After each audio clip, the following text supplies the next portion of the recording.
Welcome to the New Thinking for a New World podcast, where we explore the most pressing issues that are challenging and changing our societies. We are looking for new thinking and new solutions wherever we can find them. Listen as host Alan Stoga, the Thalberg Foundation's chairman, challenges his guests for analysis, ideas and actions. Together, we can help make our world at least a bit better. I'm tempted to start with Happy New Year, but the outlook for 2023 is sort of grim. Recession, inflation, social and labor unrest, war in Europe, the ravages of climate, food insecurity, rising inequality. One casualty of that mess is likely to be the rule of law. Justice seems to take a beating when times are bad. Why is that? Is justice a luxury good? Why do commitments to equal treatment under the law seem so fragile? Sam Muller has devoted his career to finding practical answers to those and other questions. He founded and today leads the Hague Institute for Innovation of Law, HiiL for short. Welcome, Sam, to New Thinking for a New World. Thank you, Alan. Happy to be here. HiiL's tagline is user-friendly justice, and you and your colleagues talk a lot about people-centered justice. Let's start there. What is the problem that you and HiiL are trying to solve? It's always, first of all, very hard, I've learned, to explain, make it very easy what we do, because lawyers are trained to make things very, very difficult. But maybe I can explain this by making a short detour to the health sector. For a long time in the health sector, they thought that if doctors kind of do what they think is best, that's good for health. And they also thought that if you build lots of hospitals and train doctors and nurses and ask people to go there, then that will be good for health. And what they learned in the health sector was that, first of all, evidence-based working, data-driven working is good. It's good to know what kind of diseases are out there. It's good to know what interventions work, et cetera, et cetera. And secondly, it's actually much smarter to build health around the lives of people rather than ask people to come to health all the time. So what they started doing, of course, is redesigning public health systems to bring them to the neighborhoods, to the people, to where the problems are. And that's kind of what we're saying needs to happen in the justice sector. And not because we like it, but because we see that, generally speaking, only about a third of the people who have a justice problem in most countries get solution. So there is a huge delivery problem. And we're not going to solve that delivery problem by only building more courthouses, training more lawyers and judges. We need to find a way to get justice to people and businesses who need that in their daily lives. And when I use the word justice, I'm not referring to social justice in general, but to just simply conflict prevention and conflict resolution. So that's what we mean with it. It seems to me that justice is about norms, access, and outcomes. Norms, to a non-lawyer, seems to be the easy part of the equation. The Universal Declaration of Human Rights, signed in 1948, does a wonderful job of setting forth what it describes as, universal rights. But access and outcomes are a different story. And I think that's what you just said. It's about access, it's about outcomes, and that's where the equation breaks down. So two questions. Am I being too simplistic to assume that norms are widely accepted? And why is it so tough to obtain and sustain broad access and good justice outcomes? That is indeed a very good question. I would say that on the whole, norms may be the easy bit, but of course, norms need to work in practice. What we also see is that we have more and more complexity in our societies, and more norms cause more friction and always require more conflict resolution and prevention. And in fact, in the Netherlands, we have, for example, have had a few serious scandals around justice delivery over the last few years. And one of the reasons for that, according to many, is the fact that Parliament keeps adopting laws and piling law upon law upon law, creating all kinds of complexity, as a result of which people and businesses lose their way. You have more conflict and it becomes more difficult. So even the norm bit isn't all that easy. Access is indeed a serious issue, and I would say there's a number of reasons for that. One is that we in the legal sector haven't really had the behavioral economics revolution that Tversky and Thaler led. In many ways, we still believe in the homo rationalis. I'll make it a bit simple, but if publish the laws in the state journal, you make them known to everybody, and you say, this is a court, you can go there, then it will work. And of course, humans aren't like that. Many people don't understand the laws, they don't understand the rules, they don't understand the judgments. So, there's this whole issue around making, as we say, the law user-friendly. Secondly is that we really have a funny situation. I use this word very carefully, but the justice services marketplace, I've got to be very clear. I'm not a Thatcherite or a Reaganite saying we need to have the market everywhere, but a functioning marketplace for justice services isn't really there. And I'll again make a little parallel with the health sector. In most of Northwestern Europe, and my wife is a general practitioner, so I see it every single day. You've got a pretty interesting and quite healthy marketplace in the sense that you've got service providers of many different kinds, ranging from a surgeon to a GP to social workers to whatnot. They're all working in that marketplace. You've got access for everybody. Whether you're rich or poor, you can go there. You've got good supervision to ensure that, on the whole, that the services that are rendered are good, and that the education is good, that what the medical people are producing is good. And you've got a marketplace in which it is interesting to innovate, because pharmaceutical companies and all kinds of businesses are constantly investing in the health sector to produce new things, and that makes it a very vibrant marketplace. Now, let me compare that with the justice marketplace or the legal marketplace. And again, I'm exaggerating a little bit to make the point, but you basically have two service providers: lawyers, law firms, and courts and judges. And that's usually very densely regulated. And anybody outside that offering justice services, has trouble having access to the legal services market. The only delivery model, or the mainly used delivery model, are those courts and those lawyers. And people offering other delivery models for justice solutions find it very hard to get access.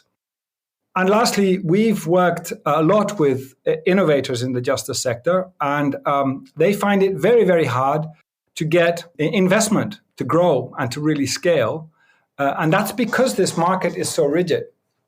So the access to the marketplace is also partly caused by the way that the marketplace is organized. And that's one of the things that we try and work with governments on, and others are starting to do that as well, to change that. The last reason why I think, and that relates to outcomes, why access is difficult, and why the marketplace probably is as it is that on the whole, justice systems are not held to account for outcomes. They're held to account for, the amount of judges there are, the amount of the size of the backlog, the number of law firms. And again, I'm exaggerating a little bit. It's not always that black and white. But if the marketplace would be, and the people and the organizations that deliver, also the governments that have services on that marketplace, if ministries of justice, judiciaries, law firms, and other service providers would be held much more to account for the amount of prevention and resolution they are able to organize, that would also change the way things work. So it's a combination of factors that lead to the situation where we are, I think. One of the remarkable things, to me at least, of your work and HiiL's work is that you are active both in Western Europe and North America, as well as throughout Africa, Asia, Middle East, etc. And as you were talking, I was thinking about whether what you were saying seems to apply more to the highest developed countries or not. And it strikes me that it may well be that innovation in the justice system might be more doable in developing countries than in developed countries. Is that, which would be a perverse but good outcome? Is it easier to do stuff in Kenya or Uganda than it is in the Netherlands or the United States? That is very interesting. Defined very precisely as innovations in the justice system. I suppose the boring, lawyerly answer is it depends.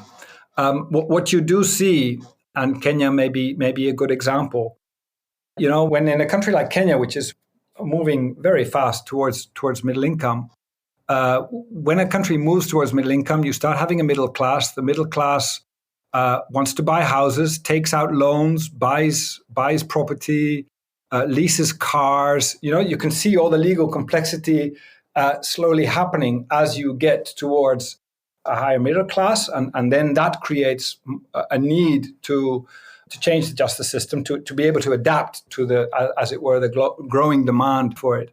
So the urgency is often felt much more there, and we have worked with very impressive leaders who are able to cut through a lot of red tape and just get it done. At the same time, access to finance, of course, in those environments can be more challenging.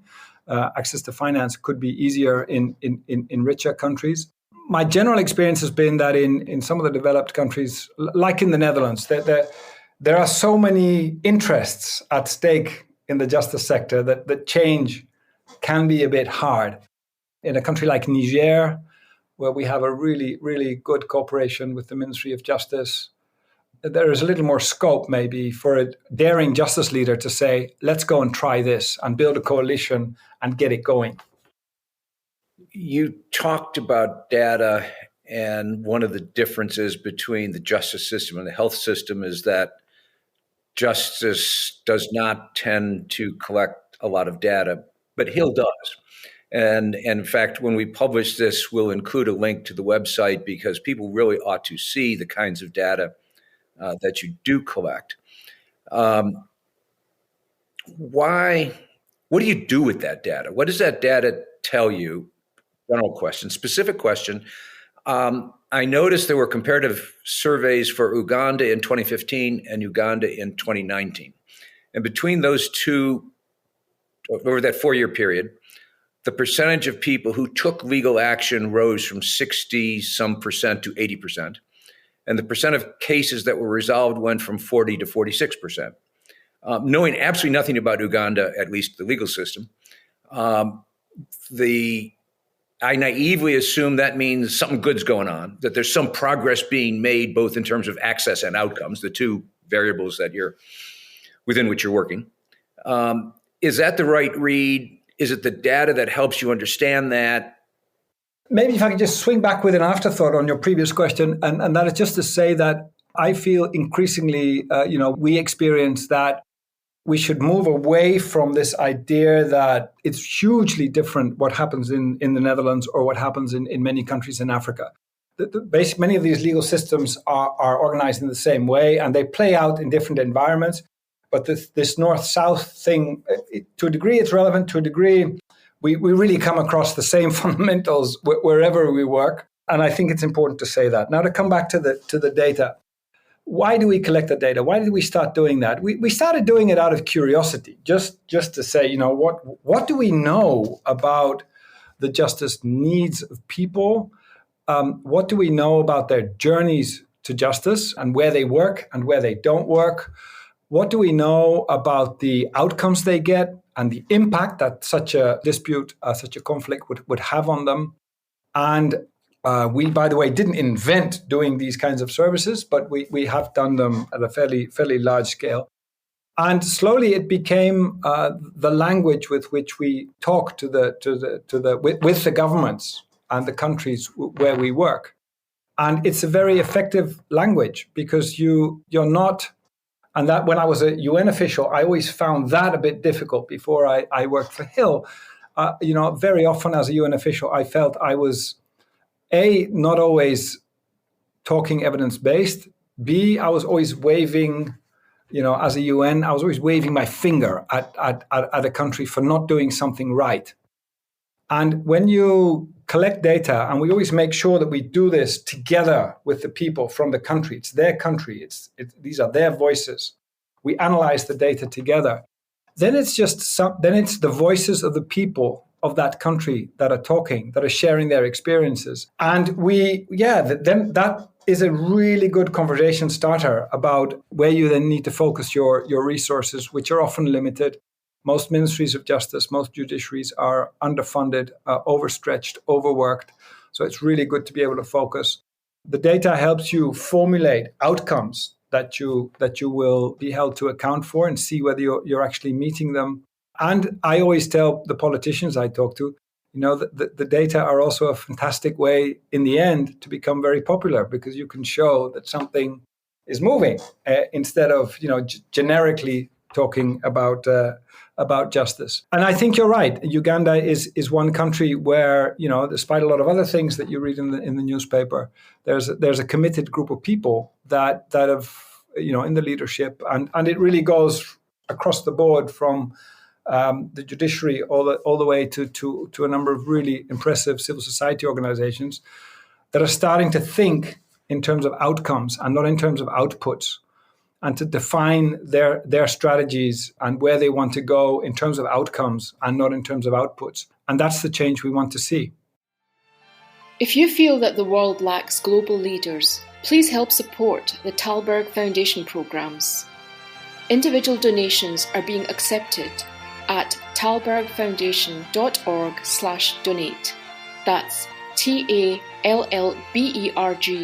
foundation.org/donate.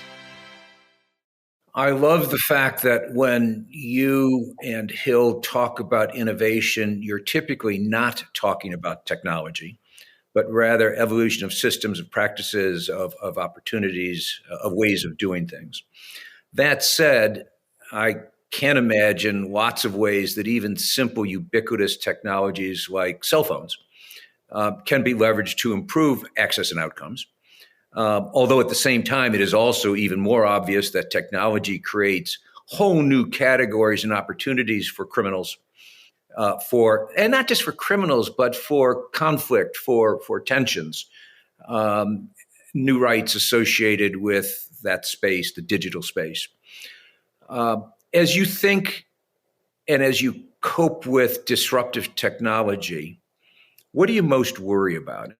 That's a good question. I'm much better at questions than answers, by the way. Yeah, I need to think this through a little bit. But what I see in our practice over all these years is that generally technology offers more ways to improve than that it offers, has all these worries. And there's a lot of people worrying about the worries of technology, and that's very important. And I'm happy that they do. We've had some fascinating discussions over Christmas about ChatGPT and what that chatbot means for the world and for us. I tried to ask it to write a legal brief on a particular topic, and it did quite well. So, there are all kinds of things, all kinds of implications from using technology. But I'm sometimes also worried that all the worries about technology stop us from actually, moving and thinking about innovations and where they could be better. Well-known, kind of innovation that we work with, which is supported greatly by technology, is a web-based platform where you go to when you have, in the Netherlands, we've got there's a company that started at HiiL and is now a separate company that makes real easy access for couples who want to separate, who are not in a fist fight, and who just want to get it done. And they can go online. They are helped through a very cleverly constructed conversation. Algorithms help them define common interests. If they want, they can call in people. They can call in the right people for the right kind of problems. They, as it were, have their own case management system to do this. Then they don't have to go to a court. And this is very successful. So I just hope that the fears about technology don't stop us from looking at the possibilities that it gives. we've seen very interesting, use of chatbots to help people who can't read or write understand what their rights are. They can call the chatbot explains basic things and could even give some advice on how to solve a particular problem. So the technology side, I think, is something that is, society as a whole is grappling with in every single sector. And we just need to continue to make sure that we do that right. But sometimes I also feel it's used as maybe even as an excuse not to move ahead and use the technology that's out there to make things better. Well, and ChatGPT is a perfect example of an evolving technology that has dramatic implications that can be used and will be used both for good and evil. It's the nature of technology. And the question is whether you try to practice chastity. We don't touch any of this stuff, which will fail in the long run, as does chastity. Or you try to lever it into better outcomes at a faster pace than the bad guys can lever it into bad outcomes, for sure. Let's segue to Russia and Ukraine.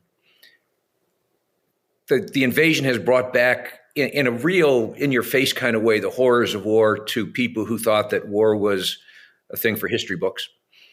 But it's also begun a discussion of how you rebuild a country that has been devastated by war. Of course, there's been lots of countries devastated by war since the Great Wars, but not in Europe. So the conversation, by definition, will have a different kind of tenor, urgency, etc.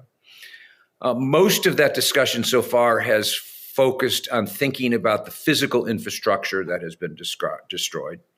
But the country obviously will need all of the soft infrastructure that makes a society function as a society. Nothing more important than a functioning justice system. I don't know, because we've not talked about this, whether that's something you started to think about. But if you're asked, and I'm asking, what advice would you give the Ukrainians when they start thinking about how to build, almost from scratch, given what's happened, a new justice system? We held, it's already about 5 years ago, we held with a number of artists a number of conversations about the future of courts. And I remember, and there were some young people there, and I remember at one point a group saying, if there were no courtrooms at all, and we wanted to build conflict resolution systems, we would build websites and not courts.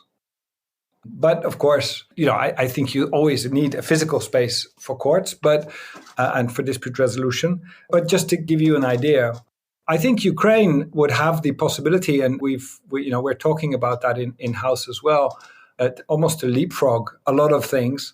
But justice systems are also a reflection deeply about how a society deals with conflict, how a society talks, what societies find important. So there's a deeper layer behind that. But I would say to Ukraine, and it's really important what's happening now, looking at the war crimes, documenting them, and et cetera, et cetera. A lot of effort is going into that.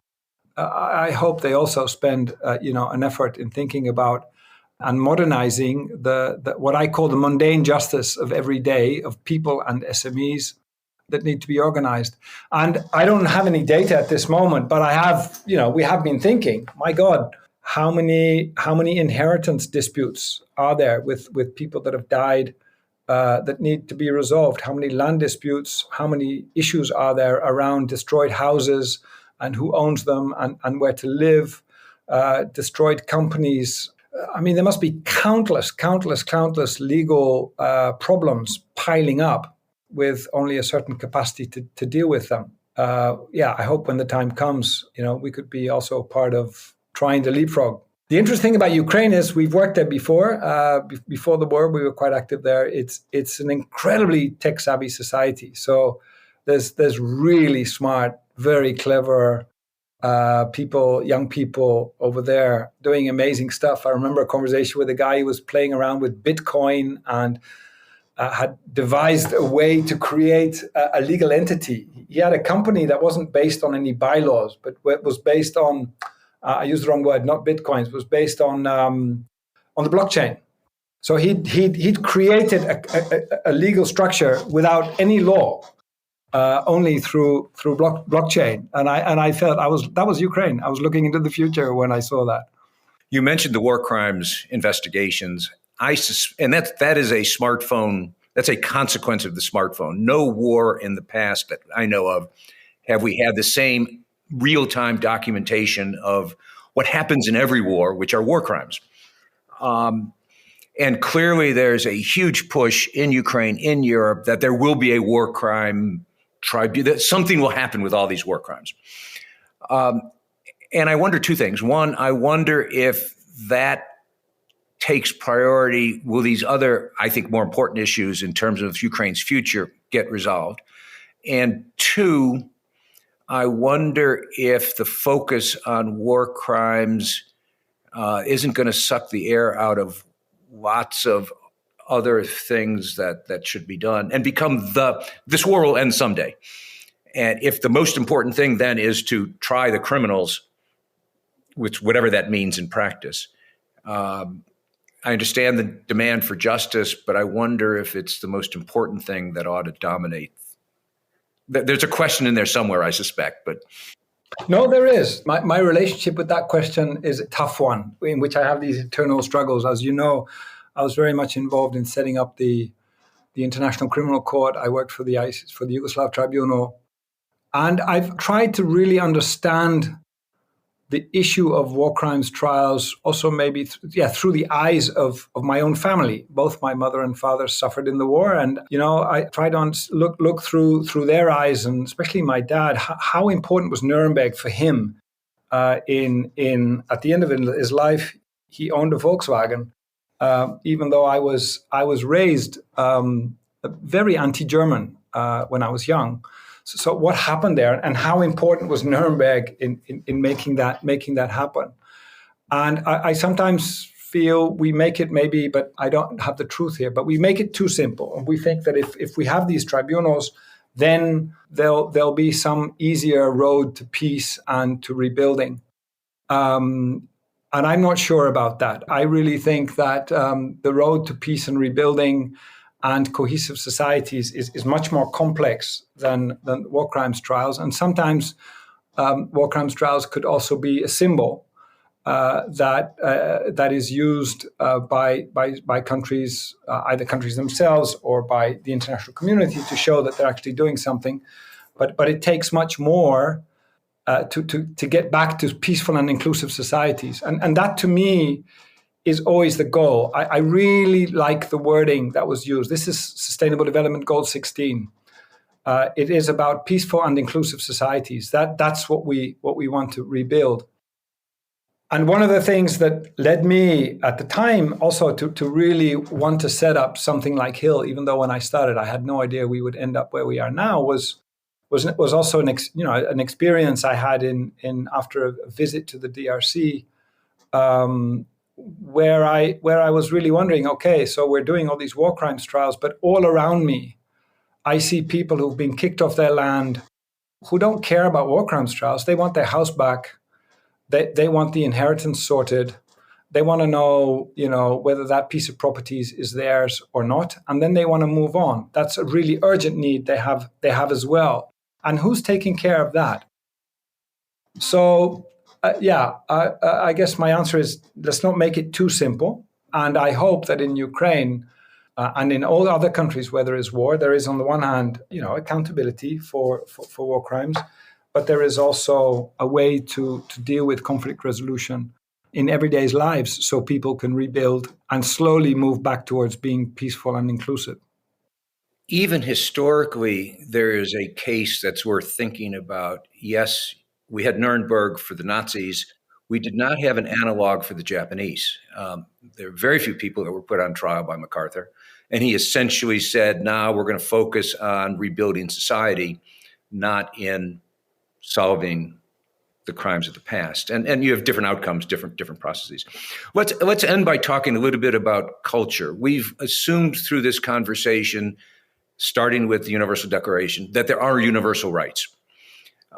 And indeed, in 1948, when that document was written, and everyone should have to reread it every now and then, it really is a wonderful, wonderful document.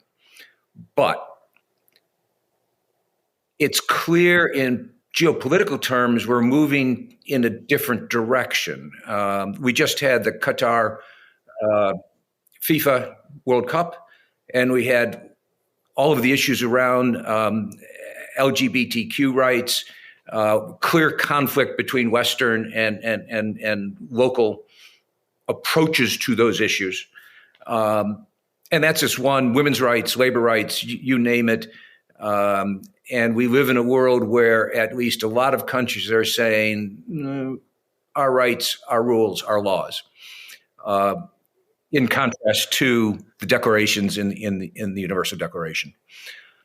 How do you, and that's culture in part. It's other things too, but it's partly culture. And you work in dramatically different cultures. Bangladesh, Yemen are about as different can be from the Netherlands and the United States, never mind everything in between. How do you cope with culture? Or is culture the wrong word? I grant that I'm using culture in a very broad, ill-defined sense.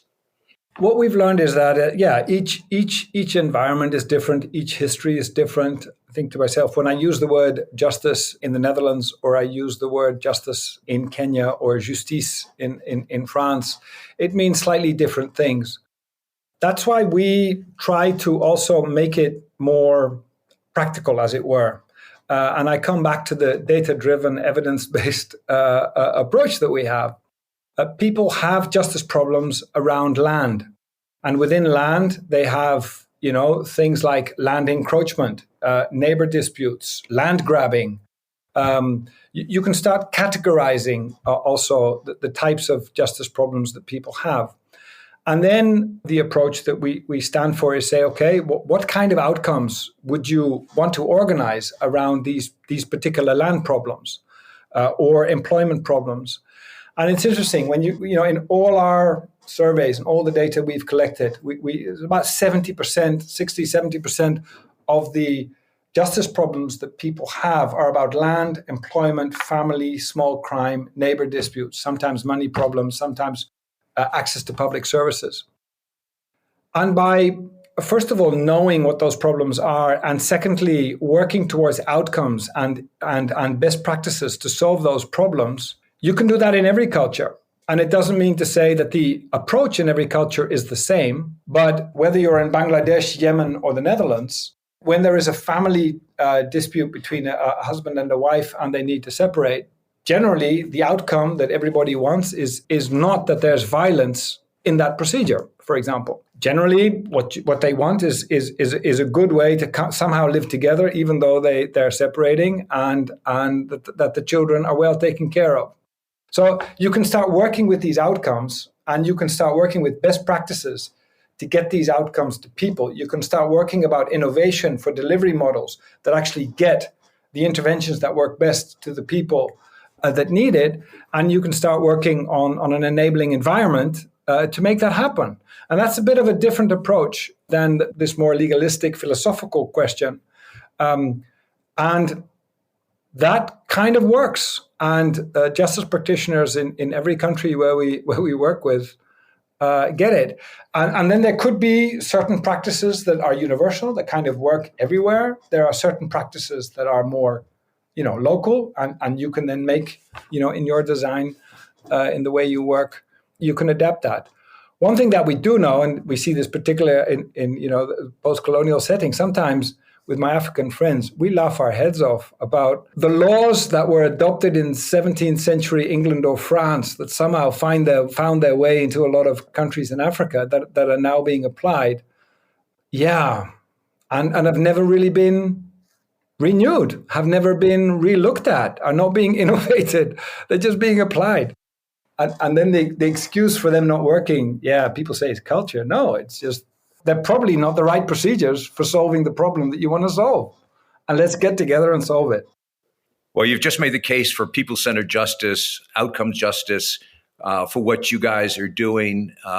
Thank you for this conversation. We'll come back. There's issues that we got to keep on talking about, and this war crime stuff I want to revisit when we get further down the road, et cetera. Far more importantly, rebuilding Ukraine, I want to revisit. So thank you, Sam. Much appreciated. Thank you, Alan. I really enjoyed this conversation. Thank you for joining us. Please rate our show on Apple Podcast and subscribe. Meanwhile, you can find us on Facebook, Twitter, and Instagram, or you can subscribe to our newsletter at tallbergfoundation.org to learn more about our work. That's TALLBERG foundation.org. Thank you, and we'll be back again next week for another episode of Tallberg's New Thinking for a New World. This podcast was brought to you through the generous support of SNF, the Stavros Niarchos Foundation.